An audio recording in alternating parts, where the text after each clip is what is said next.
safely deliver and install these GE refrigerators, you should have the following tools. An appliance dolly. The pads and straps should be in good shape so they won't damage the refrigerators. The wheels on the dolly should be smooth and clean so they won't damage the floors as you move the refrigerators into place. A set of plastic runners or something similar to protect the floors in the homes. A measuring tape to measure the door openings and cabinet openings in the kitchen. A good adjustable wrench. A battery-powered screwdriver or drill. A good magnetic bit extension will keep you from chasing a lot of screws all over the place. T20 and T25 Torx drive drivers. A Phillips and a slotted flat screwdriver bit. 1/4 inch, 5/16 inch, and 3/8 inch sockets. A pair of needle nose pliers. A putty knife. Putting some tape on the blade will help protect the paint on the refrigerator when you are using it to remove plug buttons or other things. A box cutter. A couple of things that would come in very handy to help some of the common appearance problems are Goo Gone to remove tape and label residue. Stainless steel polish will help clean up some of the stains, blemishes, and spots on the stainless models. Touch-up paint for some of the small defects that you can fix quickly. White, black, and bisque would cover most of the models. When you are using one of these items, make sure to always follow the directions that are printed on the product. Other tools may be required depending on the unique differences from house to house. Anytime you are working with ice makers, water valves, or door connections on a refrigerator, make sure the unit is unplugged.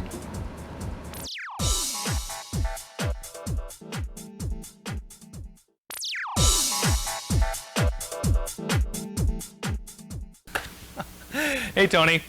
Ready for your first day of making people happy delivering GE refrigerators? Oh, man, I could hardly sleep last night just thinking about installing refrigerators. You want me to get the truck? No, before you do that, we need to check a few things. It'll save us a lot of time and trouble later. First thing we need to check is to look at these units and make sure that they're the right color and the right model number. And then we should check the carton to see if there's any damage. Now, if there's damage to the carton, it doesn't necessarily mean that there's damage to the refrigerator, but if the carton's damaged, we'll take it off and check. And then if the refrigerator's damaged, we'll just tell the boss and get another one. It'll save us a lot of time and hassle later. Oh, I'm all for not having to move in refrigerators if we don't have to.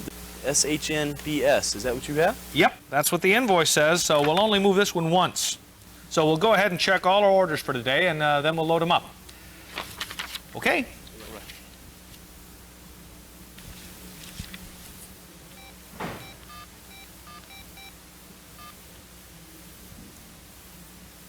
Hello, Mrs. Leek. This is John from Apex Appliances. Well, good morning to you, too. We're scheduled to deliver a brand new GE refrigerator to your home this morning. Would it be okay if we came on over? Well, great. Yeah, I'm showing your address as 17205 Elm. Is that right? All right, good. We'll be right on over. All right, yes, thank you. Bye.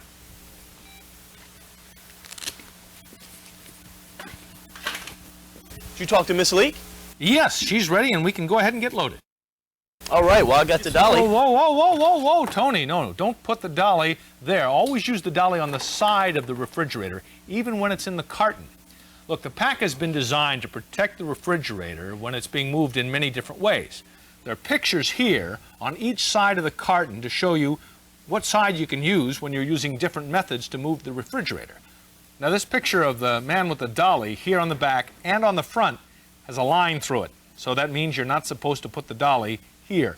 Bring it around to the side and load it there. We'll get started. Now, some people take a lot of this packing off before they put the dolly and the carton in the truck, but I think it makes a lot of sense to leave it on the refrigerator carton until we get it to the customer's home. And that way the pack protects the refrigerator longer, and it really doesn't take us any longer to take it off there than it does here. That makes sense. And remember, we should load these cartons in reverse order, so the first cartons off the truck are closest to the back. Reverse order? Right, by loading the cartons in reverse order, and putting the last ones off in first and the first ones off in last, we don't have to move a lot of cartons around to get to the deliveries we need. Oh, I get it. Makes our job easier. Exactly. Well, let's get loaded.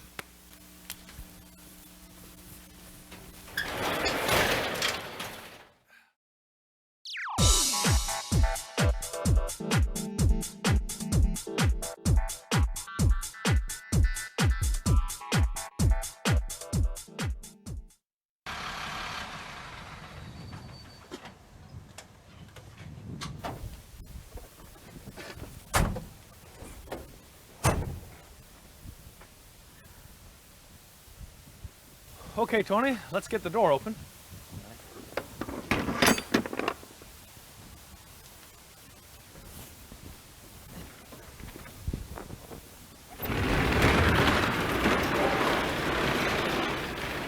Now we'll get the lift gate in position. Man, these power tailgates sure to make it a lot easier unloading the units from the truck. You're right, Tony, they do. Listen, if you're ever using a pickup truck to make a delivery, be especially careful when you move the refrigerator down from the tailgate. The man on the ground really needs to control how the refrigerator comes from the tailgate of a pickup down to the ground, because it's easy to damage the refrigerator if it drops down. You wouldn't even know until you got the carton off. And no matter what kind of truck you're using, always be sure to use a dolly when you're unloading these refrigerators and moving them into a house. It's easier on the refrigerators and it's a lot easier on us. Go inside. Well, Tony, before we unpack the refrigerator and get it off the truck, I like to check and take a few measurements in the house. These are big units, and sometimes people don't measure the opening in their cabinets correctly, and then the refrigerator, well, just doesn't fit. So I like to go in first, take a few measurements, measure the doorways and so forth, and make sure that the refrigerator will go where it's going to go.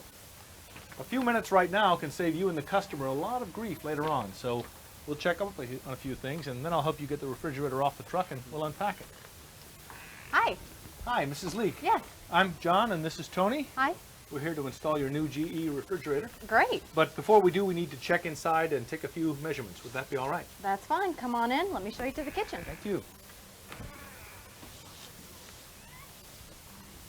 Well, the front door's plenty wide, but the door to the kitchen's only 34 inches. That refrigerator's not going to fit. And that's the way it is a lot of the times. The front door to the house is bigger than the doors inside. It's not a problem, though. We'll just need to take the doors off the refrigerator. You mean we got to take the doors off? We have to do that with most of the side-by-side models and a lot of the top mounts. Let's check the cabinets to make sure that the space for the refrigerator is wide enough and high enough, and then I'll show you how to remove the doors. And you know, if the doorways in the house are even close, I like to take the doors off the refrigerator. That way, I don't have to worry about the refrigerator doors getting dented or scratched when we move the refrigerator into the kitchen. It's just another thing I don't have to worry about. Well, this says it's 37 1/4 inches. Is that enough? Oh, that's plenty. We only need 36 inches for this side-by-side, and that's the widest model we have. These cabinets have plenty of room for the height of the unit, too, but you should always check that to make sure. Well, let's go get it ready to move in here.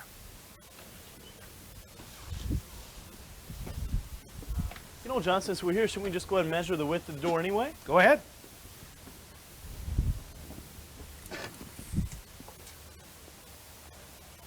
Looks like that's plenty wide. Just fine, but one thing to watch out for in other doors, sometimes the width of the door is fine, but there'll be a bracket for a storm door or something like that sticking out, something we have to watch out for. It's a real cause of scratches, dents, and damage to the refrigerators. And by the time you hear the screech, it's too late. It's just something else to think about so we can avoid more service calls or damage to the units. Let's bring it in.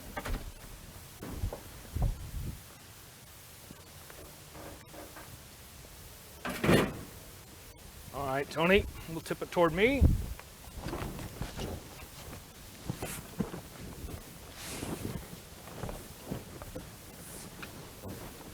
All right. And we'll just put it here.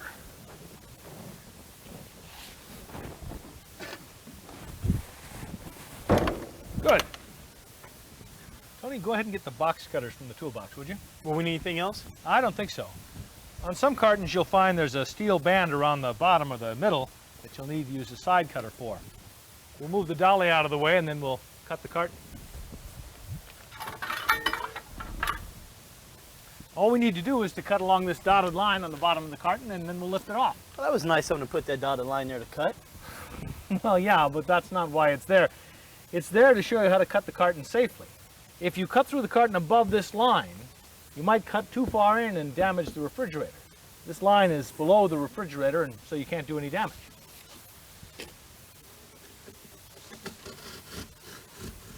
All right, that's got it. Now, we'll just take either side of the carton and lift the carton off.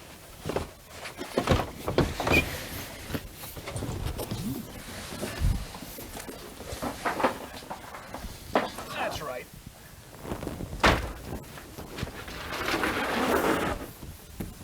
Now, I'll tip the refrigerator over. You can slide them out. Sometimes these skid boards are attached to the cardboard with glue, and you need to pry them out. Sometimes they're held on with bolts or screws, and you need the right kind of tool to take those off. Good. Now, we'll leave the cardboard under the refrigerator while we work on it. That'll protect the wheels from getting scratched from the driveway. And it'll keep those wheels from scratching the kitchen floor. Some of these new kitchen floors are very easy to scratch. That's a neat idea. Plus, it's easier just to leave it there when we put the refrigerator back on the dolly. Well, we decided we'd have to remove the doors to get this one through the front door of the house, so let's get started.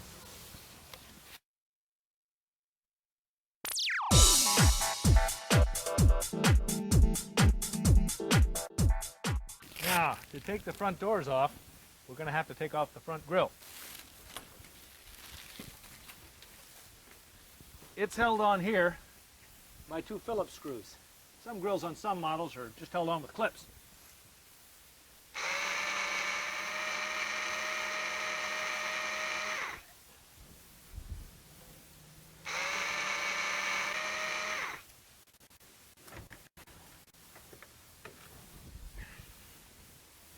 There, that takes care of the grill.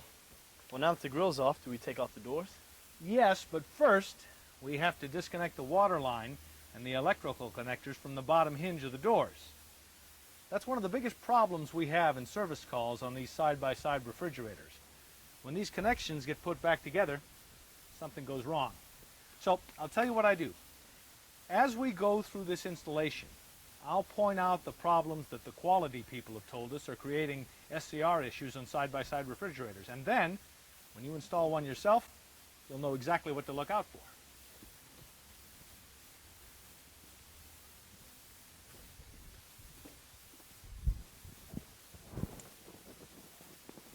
Well, that's just great.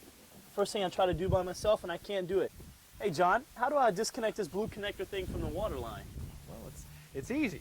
You just need to know the trick. You see that little blue and white connector down there? See that white collar? Yeah, is that what I squeeze with the pliers? Well, you don't need any tools at all. Just push the white collar in toward the blue on the line that you want to disconnect.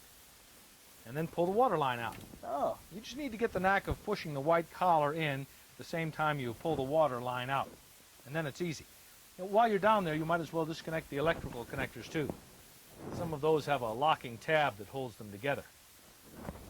All right, good. That was easy. Now we can close the door and take the top hinge off. And some of these units do have water and electrical connections that go through the top hinge, but you'd see that when you took the hinge cover off. Now, these hinges are held on by hex screws. Some of them are still held on by the old T20 torque screws, so you might see both kinds for a while, but these hex screws make it a lot easier for us to get the right torque. And that's important because loose or strip screws are an important SCR issue on these side-by-sides.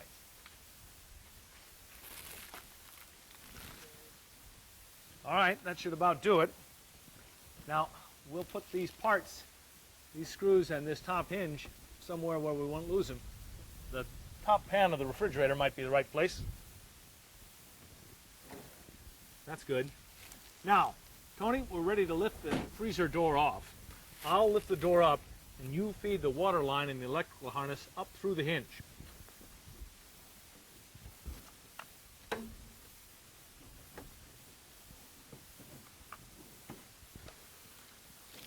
That's right. Now, I'll put this freezer door somewhere in the house where it won't get damaged. We have to be careful not to set the door down on the bottom because that could bend or kink the water line. So I'll put it on a couch or a carpet, somewhere where it'll be safe. While I'm doing that, you can start taking off the fresh food door. There are 3 electrical connections at the bottom of the door. You'll have to undo those. By the time you're done, I'll be back.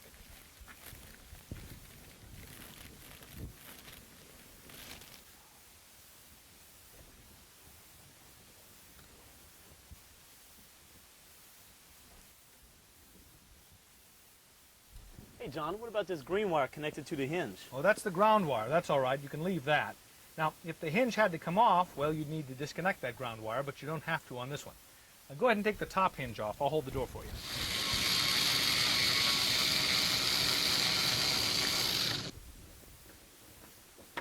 Good. You can put the parts in that pan.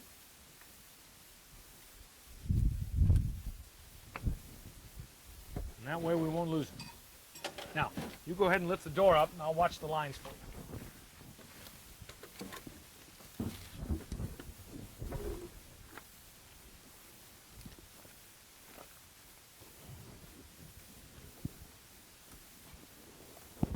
That's it.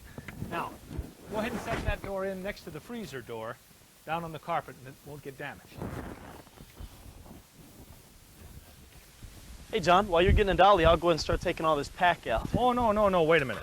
GE paid a lot of money to put that pack there, and they did it for a reason. Why take it out before it's done doing its job? Look, I like to leave the pack in until we get the refrigerator all the way inside the house and where it's going to go. That way, it can prevent other pieces from falling out and getting scratched or damaged along the way. That makes sense. Let's just leave it in.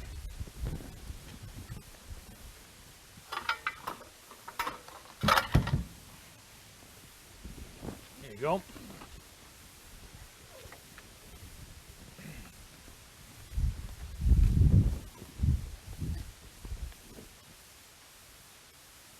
Okay, Tony, we've got it strapped up and we've made sure that the water and power lines are up out of the way so they won't get snagged on anything as we go into the house. Now, when the doors are off, these units actually aren't very strong, so don't strap the dolly on too tight. Just get it good and snug. Now, if the door to the house had been wide enough that we could have left the doors on the refrigerator, well, you'd want to put the dolly strap in underneath the handles for the same reason.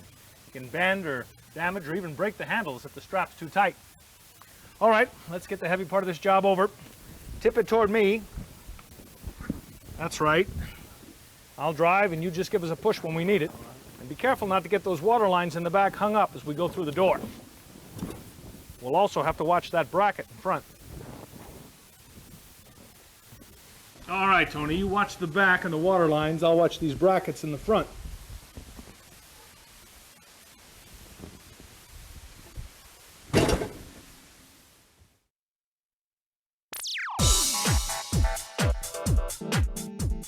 All right, Tony, you get those plastic runners and set them down on the floor where the refrigerator will go.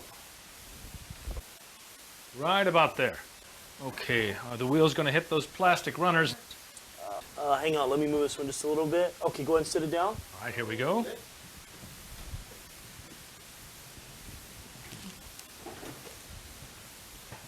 Good. Okay, let's get the back of the unit and the water line ready before we do anything else.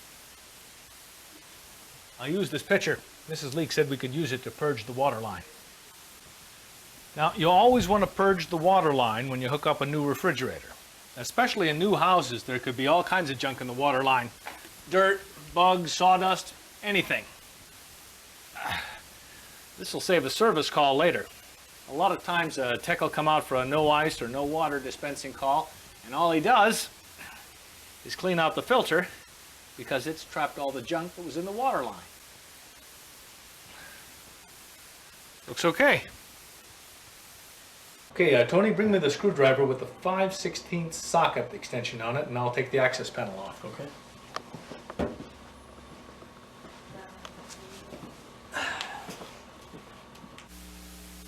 On these new side-by-side models, you don't need to take the access cover off. You can connect the water line directly to this line coming down from the filter. But I like to check all the connections in the back before I push the unit back into its hole. It can save a lot of problems later on. On some units, you have to take the cover off so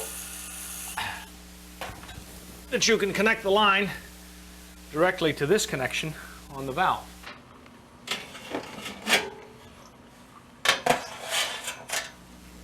After I tighten this connection, we'll be ready to turn the water on.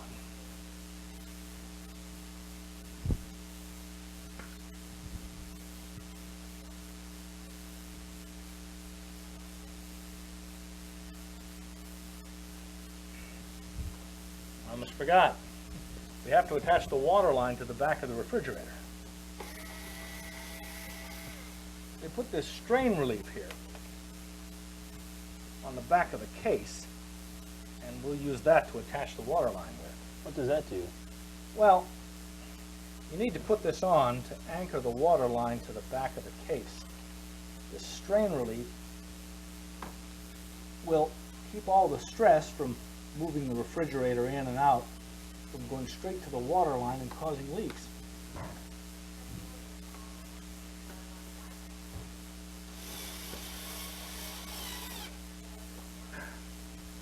There. All right, the water's on. I was going to show you how to take the door hinge and the closures off in case you need to do that to get through a tight doorway. Now, I've got the screwdriver, but hand me the needle nose pliers, would you? Thanks, Tony. Now, taking off the hinge is easy. Just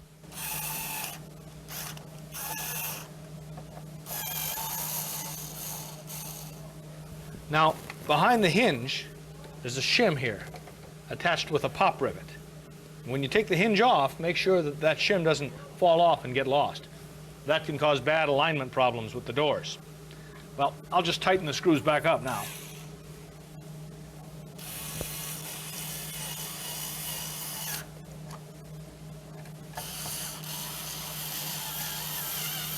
Now, when you put the hinges back on, make sure that you tighten these screws to the proper torque so that the hinges stay on the refrigerator. Now, these door closures are easy to get off once you've done it a few times and you know the trick. The spring is hooked around this hook here on the front rail. Grab hold of the spring and pull it forward off the hook. But hold on to it. Don't let it go flying back under the unit. You'll be looking all over the kitchen for it. And when the spring's unhooked, pull the closure arm out of the front rail and pull the spring out after it. It just slides out of this square hole here in the grill. Pay attention, put them back on the correct side. The smooth side goes up and the rib side goes down. To put it back in, just hook the spring onto the arm again and feed the spring into the square hole like that. Get hold of the spring and slide the arm into the grill, smooth side up. And then, if you get a hold of the loop on the spring with your pliers, you can pull it out and over the hook on the rail. Now, make sure it catches on that hook before you let go, or you're going to be crawling around looking for it. Now, when you're done, you should be able to put pressure on this arm toward the center of the cabinet and feel spring pressure pulling back against the arm. You think you can do it?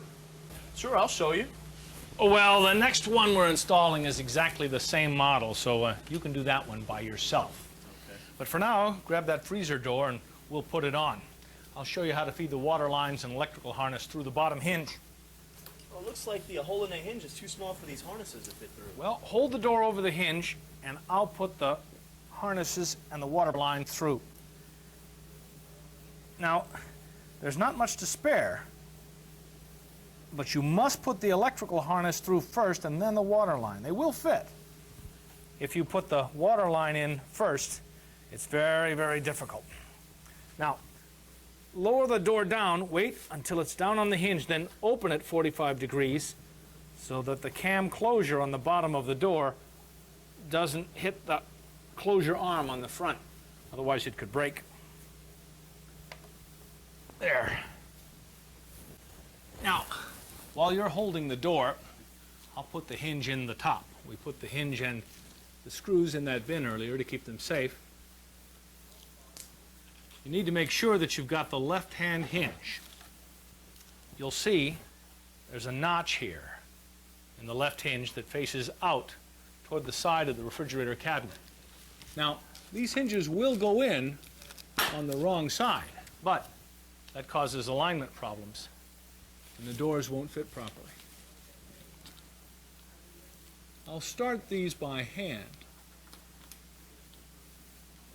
And as I tighten them with the screwdriver, move the door a little bit closer to me so that these screws will seat properly.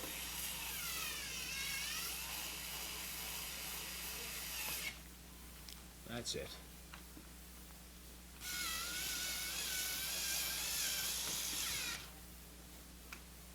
That should do it. Now we need to make the connections under the door. Why don't you try to do that? Sure. Just remember, with the blue connectors, to squeeze the white collar, push it all the way in, then push the line in until it bottoms out. I was trying this while you were purging a water line. I think I can do it. The electrical connection only goes on one way, right? Yeah, it should slide together easily without forcing it at all. You can look inside the connector and see the locating ribs so you know which way it goes. And Tony, remember, on some models the electrical connection is up at the top hinge, so you need to pay attention to what model you're installing. Yeah, if you push the white collar in, the water line slides all the way and bottoms out, just like you said. I knew you wouldn't have any problems. Now, I'll get the fresh food door. Now, you'll need to guide this door onto the hinge pin. First, guide the wires from the harness through the hinge pin. And then, as you pull, we'll lower the door down onto its hinge pin. That's right. Now, we'll attach the hinge at the top of the door. Let's close the door. I've already got the hinge and screws on top to finish mounting the fresh food door. Well, I'll hold the door over while you tighten the screws. Very good. I'm glad you remembered. Now, once we get the hinges on, can we put the hinge covers on after that? That's right, and then we'll be done with the doors.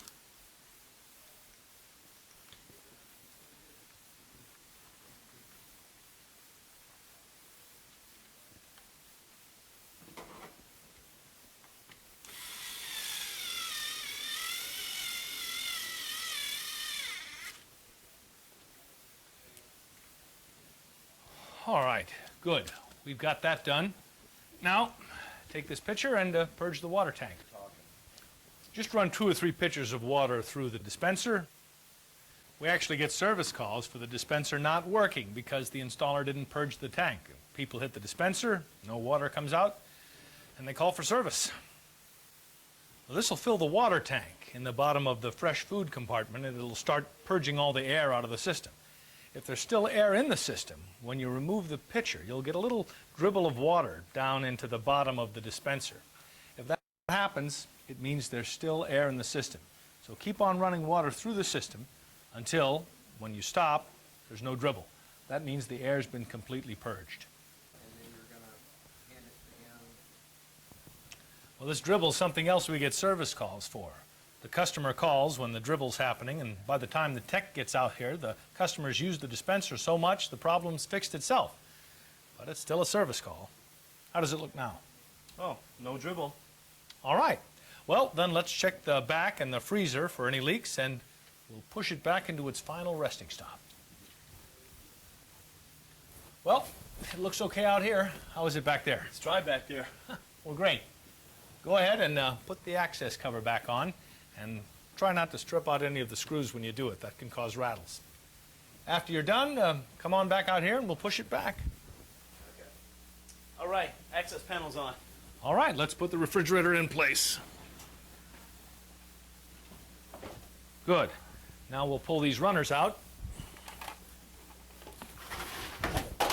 set them aside, and we'll put them in the truck later.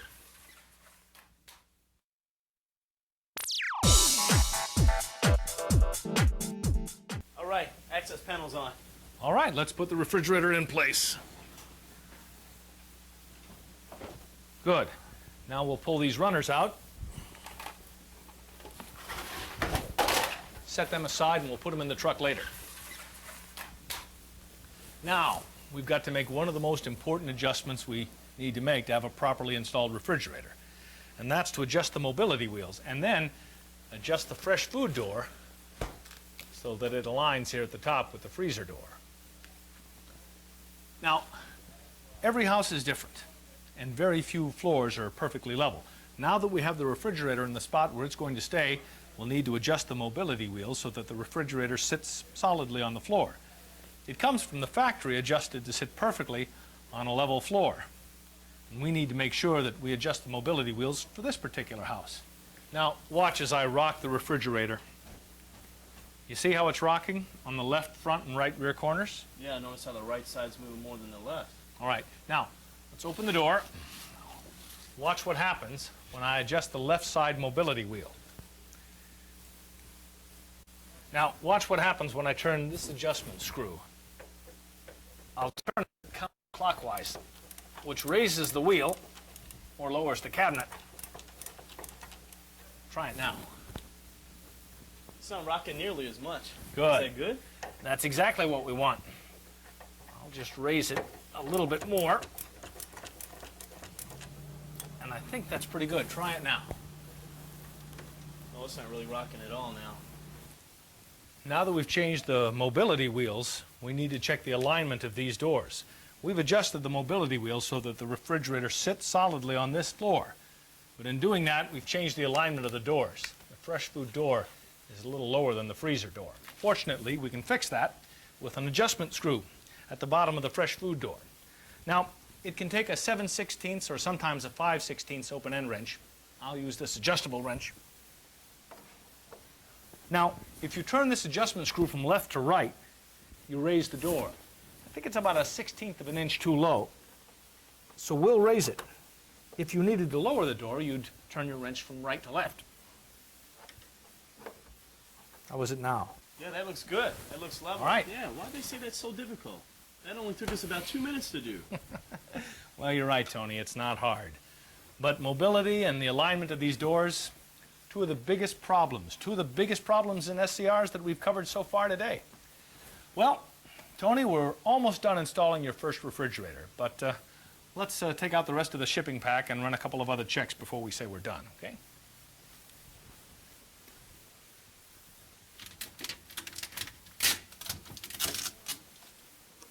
Seems like they put a whole lot of tape and stuff in this. GE puts these refrigerators through a lot of shipping tests to discover what the right kind of pack is and what the right places to put it are. It's not cheap, so if they put it there, they think it really needs to be there. And one thing to watch out for is if you remove a shelf or a pan or a module to take out some pack, make sure you put it back in the right way. We get a lot of service calls for doors not closing or for moisture problems. When the tech gets out there, all he does is reassemble a pan cover or put a pan back in the slide the right way and the problem's fixed. Like this. Take a look at this piece of pack here at the bottom of the inner door. Would you believe a lot of service calls we get for doors not closing? How could you miss that? The tape is around the pack. Well, that's one of the changes they made to help us find pieces of pack more easily. But some of the older models don't have this change, so you've got to be careful to make sure you get all the pack out.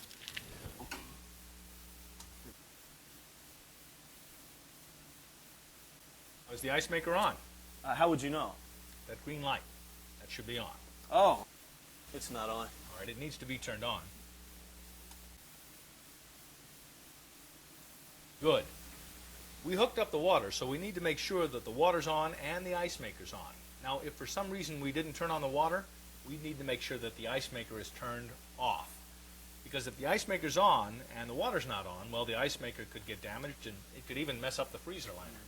We'll go ahead and close that freezer door. Now we need to look in the fresh food compartment and take the tape off the light shield here. When you do that, make sure the shield stays on. It's held on by snaps on either side. Some models also have a Phillips screw that holds it on. While we're here, we'll also look at the controls. They should be set at 0 and to 37. That's what's recommended. Now, some models don't use electronic controls like this. Some have set points. Those should be set at 5 and 5. On those models, you might see an electronic display or you might see a knob, but either way, set those controls at 5 and 5. You know what? I'll just set them colder. That way it gets cooler quicker. No, don't do that, Tony. That'll cause a lot of problems. It might freeze up later if the customer doesn't adjust it or we forget to adjust it back. It'll get just as cold if it's set at normal settings. So always leave it on 5 and 5, okay? Oh, okay. It's just not worth the trouble, I guess. That's exactly right. Well, another problem we have is this piece behind the middle pan. I'll show you. A lot of times, when you're taking out this pan to remove the pack, and then removing the cover on top of that pan, this air deflector gets knocked out of place. That's this piece right here. Now this is what it looks like when it's out of place. It could be anywhere, even down behind the pan. And that's a big deal because if it's out of place, that could cause the water tank to freeze. So just make sure that it's hooked onto this fitting on the inner liner and everything will be fine. Okay, now all the pans and baskets work. The modules are all in the right place. The ice maker's on. And now all the tape and pack material has been removed. Tony, we just need to check the doors and we're done here. Open them an inch or two and see if they close on their own. Oh, it's not closing at all. The door stops way out here. Well, remember these models have a cam closure assembly on the front of the door to help the doors close, but you need to move the door a little bit past the cam to engage it so it can go ahead and close the door. Move the door in a little closer and see how it takes over. Oh, that's easy enough. Should we explain this to the customer? Or? Absolutely. We'll show Mrs. Leek these doors, the controls, and a few other tips before we go. A few minutes spent with the consumer right now can prevent a lot of quality problems later on. Now, one more time, let's check the doors, open them an inch or two, and make sure they close on their own. Good. Now, if they didn't close, you'd need to check the cam assembly at the bottom of the door. Or sometimes there's a problem with the gaskets. The gaskets simply slide into this groove on the inner door. And they can get dislodged during shipping or sometimes when we install the refrigerator. But it's really easy to push the gaskets back into place. They just slide right in to these grooves here on the inner door. Push them in, and most of the time that takes care of the problem. One other thing. There's usually a protective film over these controls. We need to remove the protective cover to make sure that the controls are working properly. If they're not working properly, then sometimes all we need to do is to unplug the refrigerator, wait a few seconds, and then plug it in again. Usually that'll get the controls talking to one another. As a matter of fact, it's a lot like your computer at home. Well, one more thing to do. Let's take the protective film off the doors. You take the freezer door and I'll take the fresh food side. Now, these side-by-side models, pretty soon, will all have this kind of protective film. Just start here at the corners and work your way around the edges. It's pretty easy to take off. After we get the protective film off, we'll go talk to Mrs. Leek, cover a few things with her, and we're done here. All right.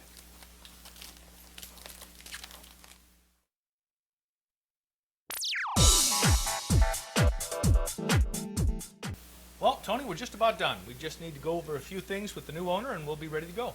Well, Mrs. Leek, here you are. Hi. Wow, doesn't it look great? Well, thanks. If you've got a couple of minutes, there are a few things we'd like to go over about your new Arctica before we leave, all right? Sure. I was watching you as you were checking out how the doors closed.